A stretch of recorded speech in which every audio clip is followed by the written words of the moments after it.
يا مرحبا، شلونكم؟ ان شاء الله كلكم تكونون بألف خير وانتم تشوفون هذا الفيديو. اكو موضوع هواية تسألوني عنه اللي هو انه اني شلون اتخلص من آراء الناس وشلون اتخلص من كلام الناس السلبي او الانتقادات او هذه الاشياء كليتها.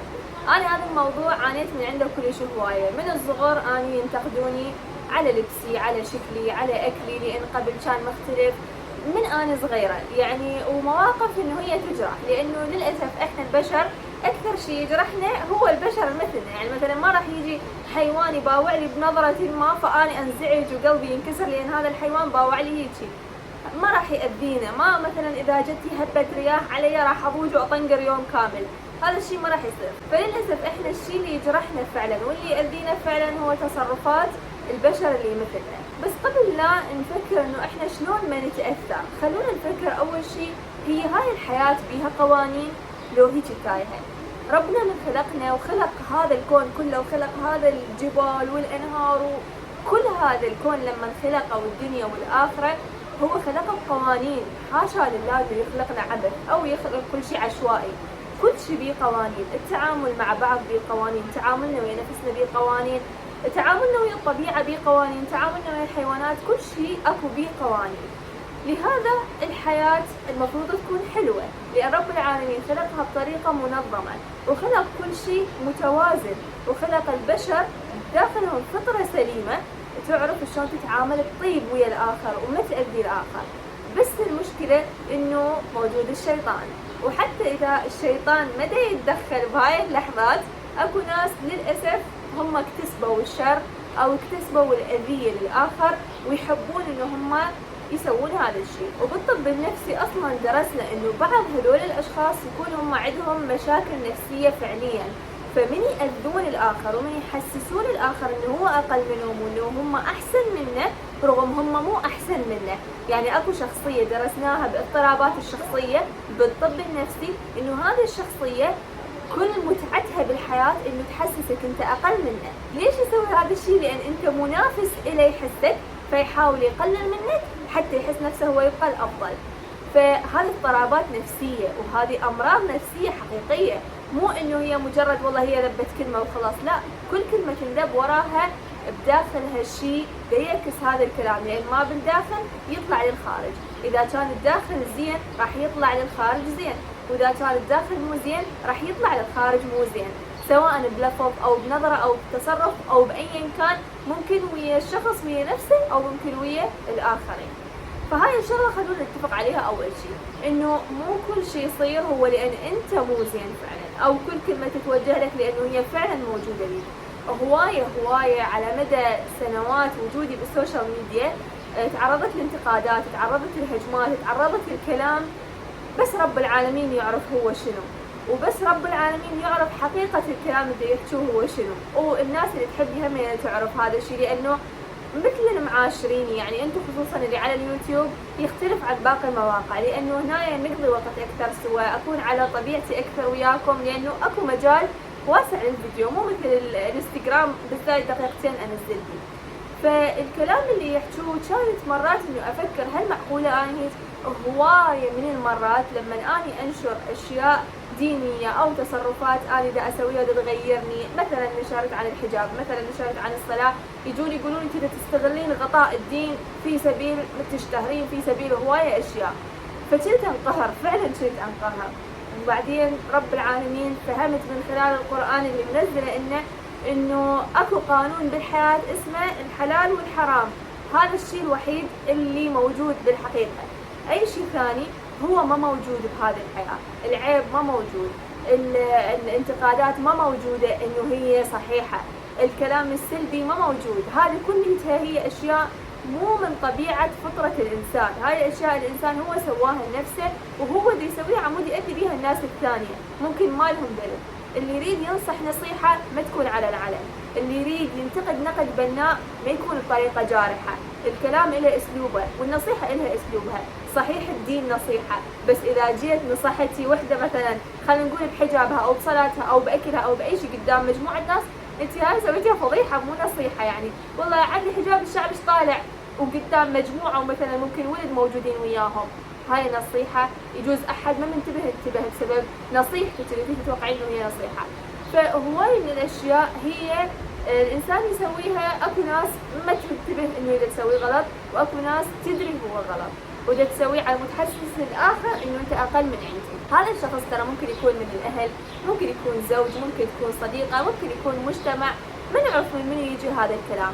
بس الأهم لما أنت توجه لي أنا حكاية وحسيت إنه هي جرحتني أو إنه هي أذتني، خلونا نرجع للمعيار الأساسي اللي ربنا خلق الكون به. هل هذا الشيء اللي أنا سويته هو حلال لو حرام؟ بس هل رب العالمين يرضى عنه أو ما يرضى؟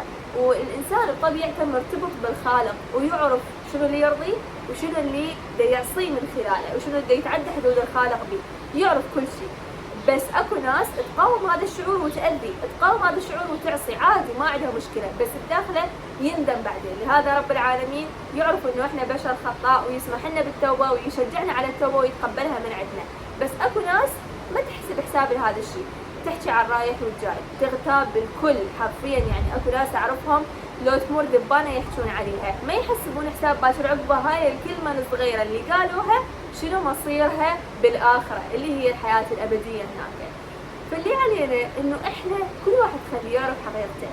والله العظيم أني من بلشت أحب نفسي أكثر، أعرف مين شنو، بعيدا عن الألقاب، بعيدا عن المسميات، بعيدا عن الدراسة، عن الطب، عن الشغل، عن الشهرة، بعيدا عن العائلة، بعيدا عن أي شيء ممكن يتعرف به الإنسان.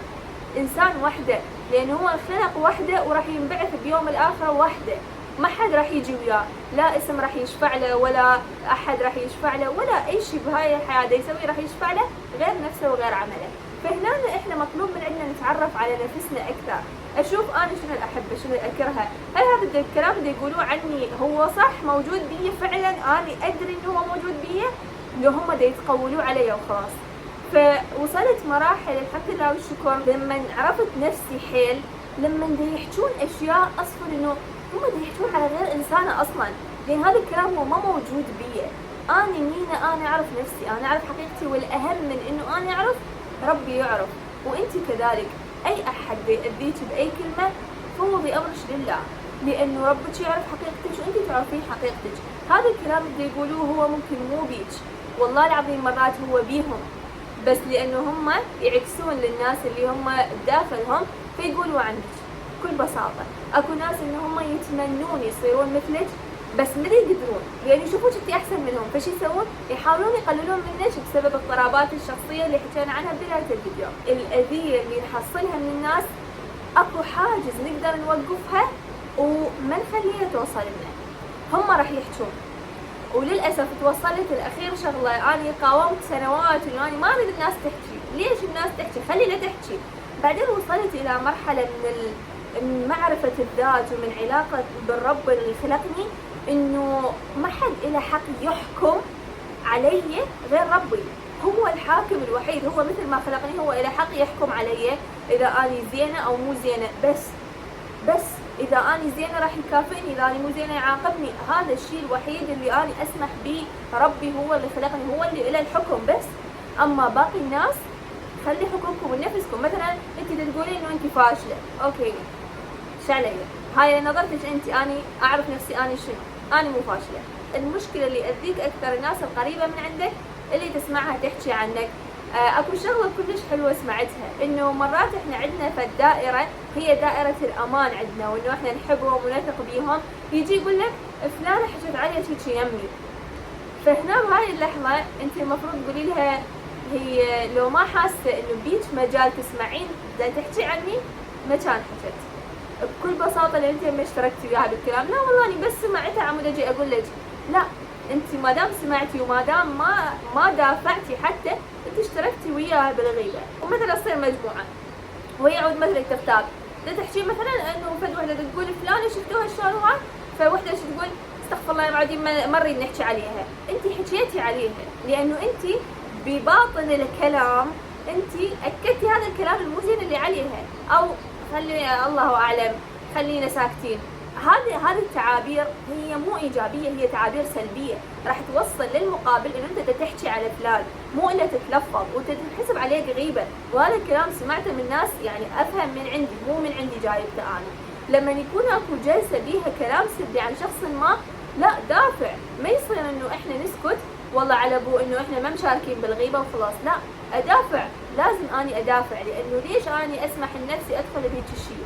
ممكن جلسات تكون ما نقدر نقوم من عندها، فخلاص انه مثلا دا يحجون عن شخص ما، خلاص انتوا ليش تحجون عليه؟ هل انت شفتيها هيجي؟ هل انت تاكدتي انه رحتي قلتي لها انه انت هيجي؟ لا والله خلاص لا تحجين عليها، ما اريد اسمع هذا الكلام وماكو داعي ناخذ هاي الذنوب. اما انه احنا لما نسمح لهم يحجون ونسمع، اوكي دا نسمع، ممكن اكو ناس ما نقدر نغلش انه نسد اذننا من يمهم، بس نقدر نوقف الكلام عند حاجز وما ندخله بداخلنا وما نصدق نفسنا. لانه احنا المشكله مالتنا لما يقولون كلام ونستقبله فنتاذى بسبب استقبالنا لهذا الكلام، ومرات للاسف نصدقه وعبالنا انه هي حقيقتنا اللي هم دا يحكون عنها، بس حقيقتنا بعيده كل البعد عن هذه الافتراءات مرات اللي هم دا يحكوها. فبكل بساطه يا بنات ويا شباب، اذا اكو اي احد من عندكم يحس انه هو متاذي من كلام الناس، سواء قريب غريب بعيد ايا كان الشخص هذا اللي دا يحكي ودا يأذي، هو حساب بيوم رب العالمين كبير. لأنه كسر الخواطر مستحيل تتخيلون ايش قد أذيته على البشر، ورب العالمين يعرف أكثر من عندنا. يعني أنت لما تنامين بالليل وقلبك مكسورة بسبب كلمة أو دمعتك وقعت على السجادة وعلى المخدة، هاي كبيرة كلش عند الله، والله ما ينساهل اللي سببها. وهذا الشيء اللي يريحني، إنه مهما طغوا بالكلام وراهم رب اسمه الكريم وراح يحاسبهم بالآخرة وقدامنا. يعني في يوم من الأيام باليوم الآخر راح رب العالمين يسمح لنا نقتص من هذول الناس، وهو راح يحاسبهم. تخيلوا هو راح ياخذ حقنا اللي احنا ما نقدر ممكن ناخذه بهاي الدنيا. فكوني مطمنة، والله العظيم يعني كونوا مطمنين انه رب الكون دا يسمع المحادثات اللي انتم ما تسمعوها، ويعرف النوايا اللي انتم ما تعرفوها. مرات احنا بطيب نية نحكي ويا شخص، ممكن نحكي له سرنا، ممكن نحكي له عن بيتنا، ممكن نحكي له عن داخلنا، وبعدين هو يروح يلعب بهذا الكلام لعب ويركب كلام على كلام ويسوي له قصة. بس الله يعرف حقيقتها ويعرف اللي بداخله ويعرف اللي أنا قلته ويعرف اللي هو استنتجه وطلع للناس هو شنو. فالحلو إنه كل هذه الأشياء عند رب العالمين ما تنخفي، والمهم إنه إحنا لما نعرف نفسنا، أنا أعرف أنا منو، شنو صفاتي، شنو مميزاتي، شنو عيوبي، أقعد ويا نفسي. والله العظيم هذا أهم شيء ممكن إحنا نسويه بحياتنا. وقبل أن أنت تقول لا مو مهم، دراستي أهم، شغلي أهم، فلان شيء أهم، أهلي أهم، بعدين اكتشفت هذه الأشياء كلها راح تخرب إذا اللي بداخلي أنا خربان. ولما قعدت ويا نفسي، اللي يقول لك اللي يعرف نفسه راح يعرف ربه، والله العظيم هاي الشغله انا جربتها. لما تعرفت على نفسي اكثر، علاقتي برب العالمين تغيرت جذريا وصرت اقرب بهوايه واحس بمشاعر القران، صرت من اسمعه يكسبر جلدي بطريقه ما صايرت لي قبل. انا طول عمري اقرا قران، طول عمري اصلي، طول عمري اسبح، بس اكو فرق مو طبيعي. السبب انه انا عرفت نفسي، ما عرفت شيء جديد عن ربي. السبب انه انا عرفت اللي بداخلي هو شنو، فصار اتصال اكبر ويا رب اللي خلقني. فهذه التفاصيل كلها هي مو ثانويه، هي اساسيه. لما نحن نعرف نفسنا راح نعرف حقيقه اللي دا يصير حولنا، ونعرف اللي بداخلنا شنو واللي دا يدعوه هم شنو.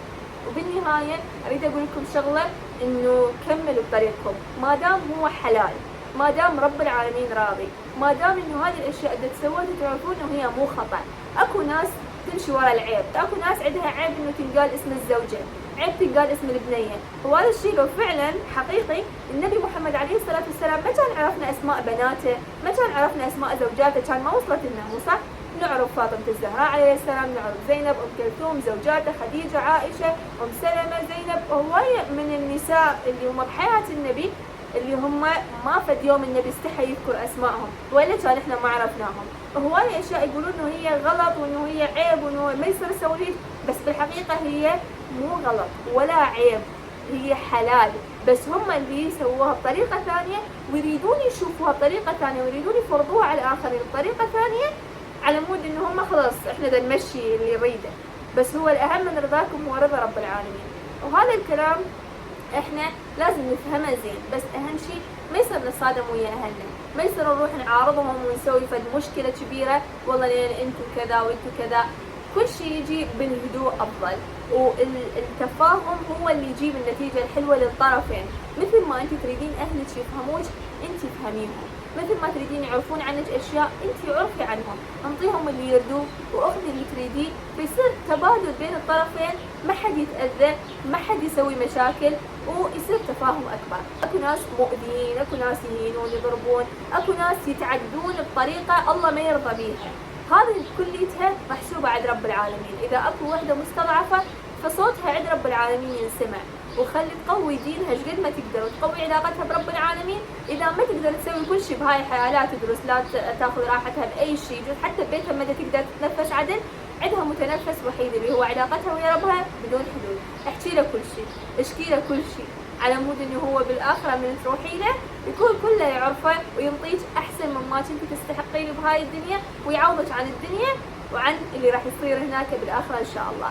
اتمنى لكم كلكم الموفقيه، وان شاء الله يا ربي تقدرون تبنون علاقه حلوه ويا نفسكم. انا كانت صعبه علي هوايه بين ما بنيتها، وما اعرف انطيكم مثلا في الطريقه او في الخطوات او في شيء، ما يجوز بمرور الايام اعرف شلون احكيها، بس لما انه احنا نغوص بنفسنا راح نكون سعداء اكثر، وراح نحس قلبنا خفيف اكثر.